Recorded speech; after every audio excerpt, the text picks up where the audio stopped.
చెప్పని. అసలు నీకు మనసు ఎలా ఒప్పిందే? కొండుంది కదా అని కుట్టేటానా? అరే తన మంచిది కాబట్టి సరిపోయింది, లేకపోతే పట్టకని కొడితే పుట్టుకుని పోయేదాను పెచ్చమ్మ.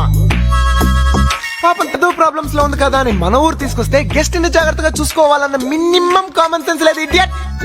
వస్తావు నీకంటే అజయ్ గడ 1000 రేట్లు బెటరే. అరే తను ఎంత మంచిది తెలుసా? నువ్వు మేడకి దూకేస్తానన్నా ఇలా చెప్పేస్తే. ఇదంతా నీకు ఎందుకు చెప్తున్నానో తెలుసా? Because I'm so expressive. ఆగా, ఎంత పొగరే నీకు! ఇంత పెద్ద మనిషిని నేను మాట్లాడుతుంటే పట్టించుకోకుండా వెళ్ళిపోతావా? చంపేస్తా నేను. అంటే అది ఇందాక కుట్టింది చీమేది. ఏయ్ ఎక్కడికి వెళ్ళిపోయావు నువ్వు? ఇక మళ్ళీ కానీ ఇది రిపీట్ అయిందో